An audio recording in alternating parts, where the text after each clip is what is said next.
Hello students, welcome to the fourth lecture on the lecture series on probability. So previously we were doing some exercise problems. Before that we did some theory problems, right? And before that we discussed all the type of basic concepts and types of problems that are usually involved in this topic, probability. So let's start this topic and do some exercise problems. So we'll be covering exercise problems, right? So let's start with problem number 1. Okay, so there are actually 3 boys and 3 girls, and they sit in a row at random. So what is the probability that all the girls can sit together?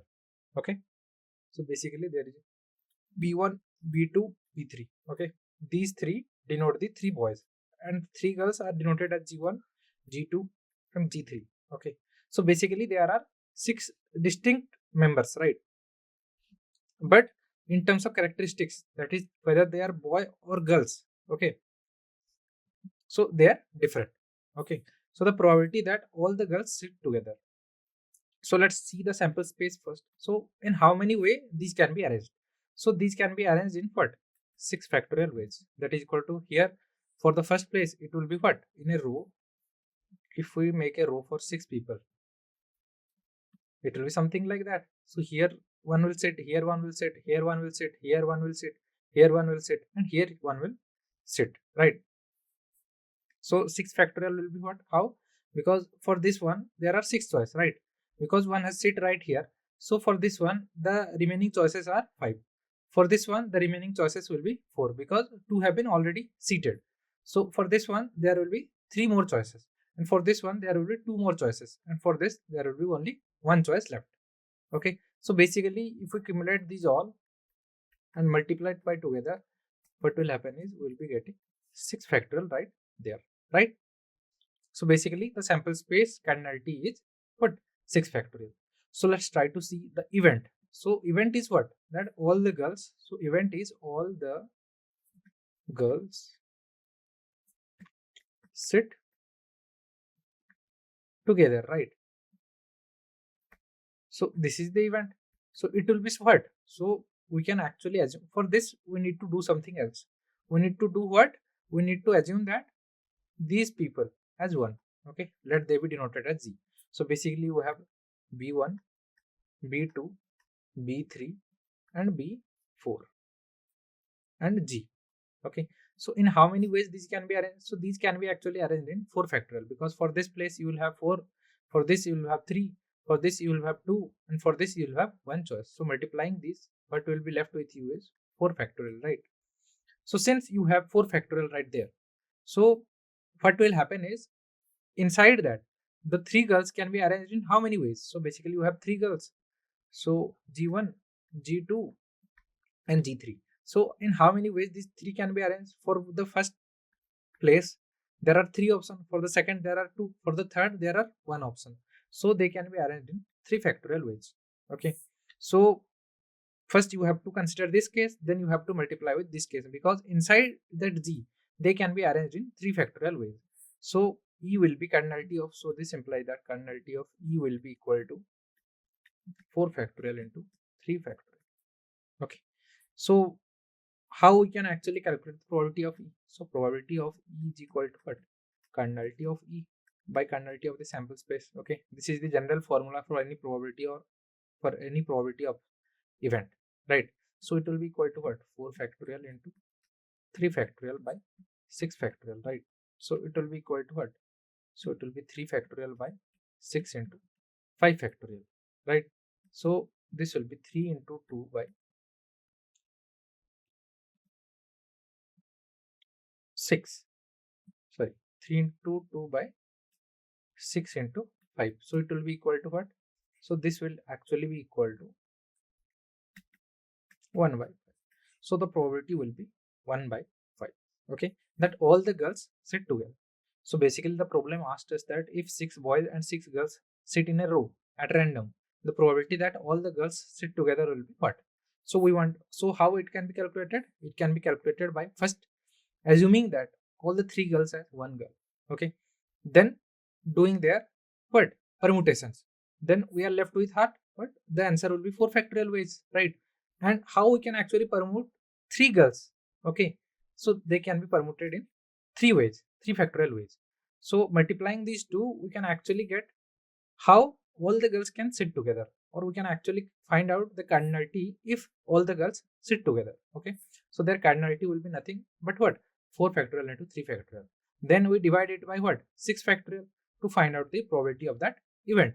Okay, so what we are left with is 1 by 5. So 1 by 5 will be the correct answer. So let's go forward to the next question. Let's see what problem number 2 tells us. So if A and B are two candidates, okay, seeking admission in an engineering college, okay, so the probability that A is selected is what, 0.5, and the probability that both A and B are selected is almost at most 0.3. Then is it possible that the probability of B getting selected is 0.7?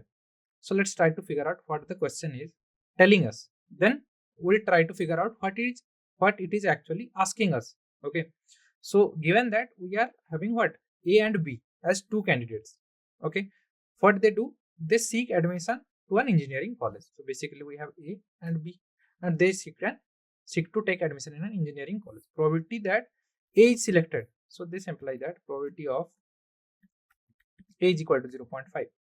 Okay, and probability that both A and B are selected is at most 0.3. So probability of A intersection B is less than equal to 0.3, because it is told to us that probability that both A and B are selected is at most 0.3.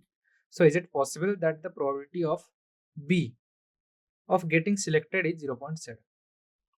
Okay, so can it happen? Okay, let's try to figure out. So let F1 be the event that A is selected in the engineering college, and F2 be the event that B is selected in the same engineering college, right?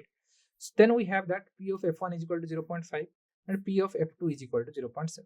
So let's say it is true, right? That is probability of B is 0.7.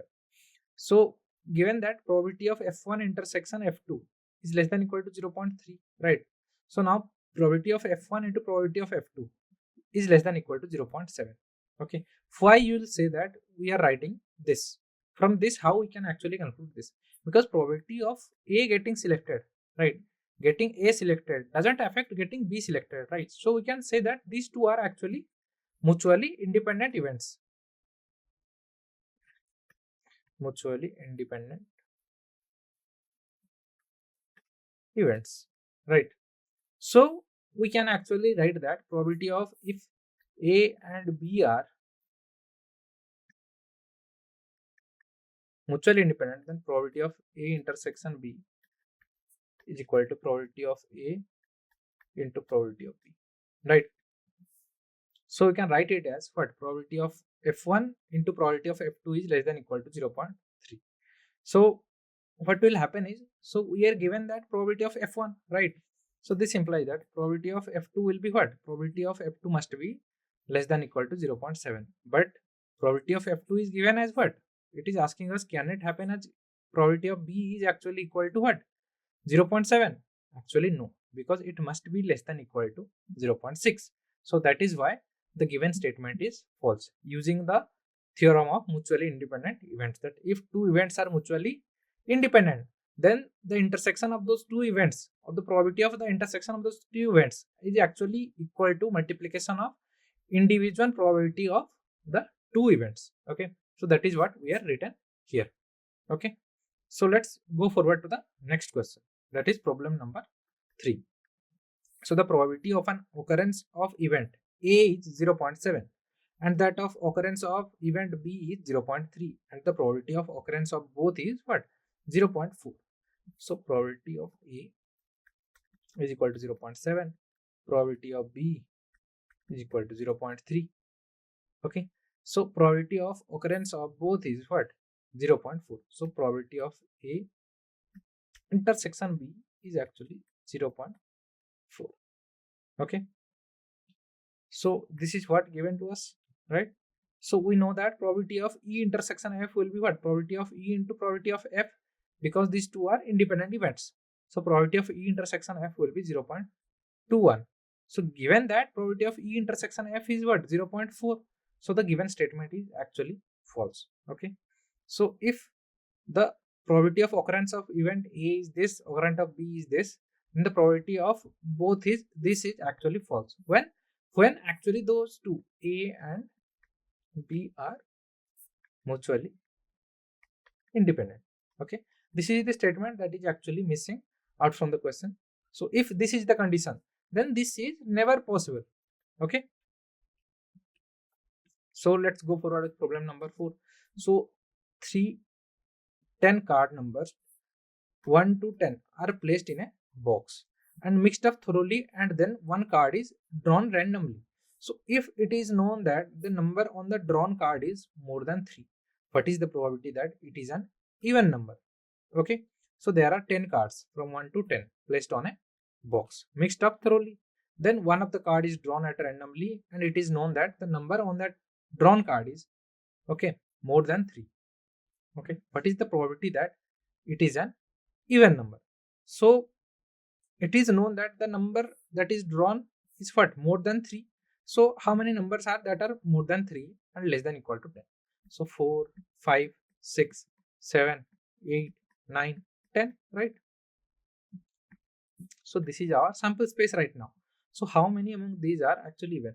This is even, this is even, this is even, this is even. So there are basically 4. So probability of E will be equal to, cardinality of E will be equal to 4. So cardinality of sample space will be what? 1, 2, 3, 4, 5, 6, 7. So it will be 7. So probability of E will be what? Probability of E is equal to cardinality of E, that is equal to 4, by cardinality of S, that is equal to 7. So this will be the probability of the event. Okay, so let's go forward and see problem number 5. So as you can see here, probability of A given that B has happened is equal to what? We can also use this formula. Okay, so let's see the solution so that we can also solve it in a different way.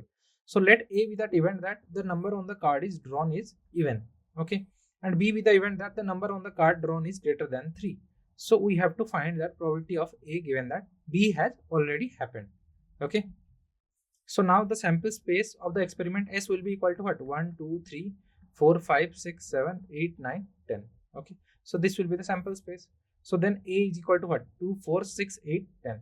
And B is equal to what? 4, 5, 6, 7, 8, 9, 10. And A intersection B will be 4, 6, 8, 10. Right? So probability of A will be what? 5 by 10. Probability of B is equal to what? 7 by 10. Probability of A intersection B will be what? 4 by 10. So probability of A given that B has happened is equal to probability of A intersection B by probability of B. But given that probability of B is equal to what? 7 by 10. So probability of A intersection B is given also that 4 by 10.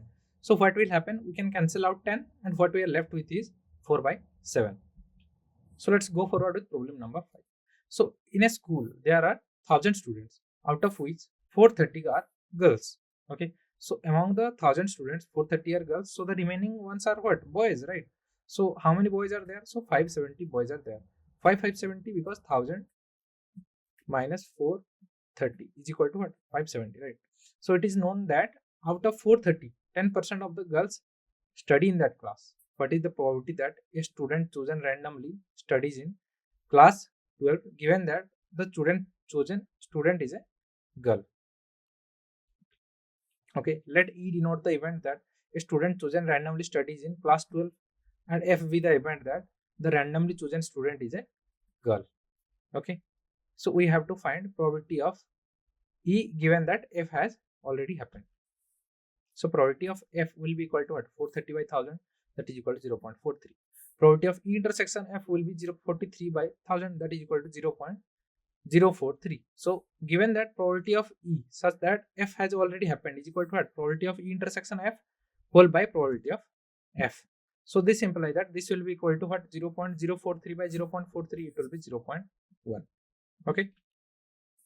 So an urn contains 10 black and 5 white balls. Okay, so number of total balls will be what? 15, right? So 2 balls are drawn from the urn, one after the other, without replacement.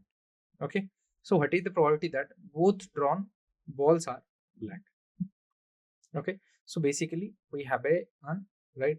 So we have a urn right here. Okay, so basically you have a urn and there are different balls, right? Red ball and white and black balls. Okay, so we have other balls too. So 2 balls are drawn from the one after the other without replacement. So without replacement is a word that you should keep in your mind, because this is the keyword right here. Okay, so after drawing one ball, how many balls are there? 14 balls are there right now. So it is telling us that what is the probability that both the drawn balls are black. Okay, so the first probability that the first ball drawn is black will be what? So 10 by 15, right? Because there are total 15 balls, and the possibility that it will be a black is what? 10, because there are 10 black balls. So then we multiply with what? 9 by 14, because there are now 14 balls are remaining since one is already black. So how many black balls are there? 9. So this will be equal to 15 into 14, 9 into 10. Okay, simplifying further, it will be 3 by 5 into 5 into 2 into 7 into 2. So cancelling 2 out, what we are left with is 35. Sorry, 15 by 35. So 15 by 35 will be the answer. So simplifying further, what we can say, this is 3 by 7 actually. So let's see the step-by-step solution. So let E and F denote the respectively the events that first and second ball drawn are black. So we have to find probability of E intersection F or probability of EF. Right, so probability of E is equal to P, that is equal to 10 by 15, and probability of F will be what? It will be 9 by 14, because the probability that the second ball drawn is black, given that the ball is first drawn ball is actually black, is nothing but the conditional probability of F given that E has occurred. So it will be 10 by 15 into 9 by 14. So the answer will be 3 by 7. Let's try to see problem number 7. So a die is actually thrown, and E is the event that the number appearing is a multiple of 3. So F be the event that the number appearing is even. Then find whether E and F are independent, right? So we want to know whether E and F are independent, and what is given to us? That is, a die is actually thrown, and E is the event that the number appearing is a multiple of 3. So in a die, what are the possibilities? 1, 2, 3, 4, 5 and 6, right? So what is the sample space that the given number is, or the appeared number is actually a multiple of 3? It will be 3 or 6, right? And nothing else is actually a multiple of 3. So probability of E will be what? 2 by 6. That will be equal to 1 by 3 by further simplification. F be the event that the number appearing is even. So E dash, let that. So F is the new one, right? So F will be what? So F is equal to 2, 4, 6, right? So probability of F will be equal to what? It will be 3 by 6. That is equal to 1 by 2, right? So find whether E and F are independent. Okay, so can actually happening of one affect other? Yes, they are not independent. Okay, because probability of E intersection F, okay, that is, it is also even, and they are what, and it is an even number and a multiple of 3. What will happen is this will be equal to 1 by actually 6, right? But probability of E into probability of F, that is equal to 1 by 3 into 1 by 2. Okay, so this is equal to 1 by 6. So since actually this implies this, this implies this, so we can say that if probability of E into probability of F is equal to probability of intersection F, we can say that E is actually independent of F. Okay, so the answer will be yes. So we know that the sample space is what? 1, 2, 3, 4, 5, 6, because if you throw a die, there are only 6 options. Either 1 will be there, 2 will be there, 3 or 4 or 5 or 6. So E is what? Multiple of 6, right? So multiple of 3, right? So it will be 3 or 6. So F is what? Even number. So 2, 4 or 6. So E intersection F will be what? 6, right? So probability of E is equal to 2 by 6 is equal to 1 by 3. So probability of F will be 3 by 6 is equal to 1 by 2. So probability of E intersection F will be 1 by 6. So clearly that probability of E intersection F is equal to probability of E into probability of F. So hence E and F are independent events. Okay. So E and F here given are independent events. Okay. So let's see problem number 8. So a bag contains 9 discs, of which 4 are red, 3 are blue, 2 are yellow. The discs are smaller in, similar in shape and size. So a disk is drawn at random from the back, and what we need to do is we need to calculate the probability that it will be actually red, yellow, blue, not blue, either red or blue. Okay, so let's see. So there are actually 9 disks, right? So in all, so that the total number of possible outcome will be what? 9. So the events A, B, C can be defined as what? The disk is drawn is red. For A, it will be what? The disk drawn is red in color, and the disk drawn is yellow will be what? Represented by B, and the disk drawn is blue is represented by C. Okay. So the number of red disk is equal to what? 4. So Na is equal to 4. So probability of A is equal to 9 by 4. It will be actually 4 by 9. Okay, so it will be equal to 4 by 9.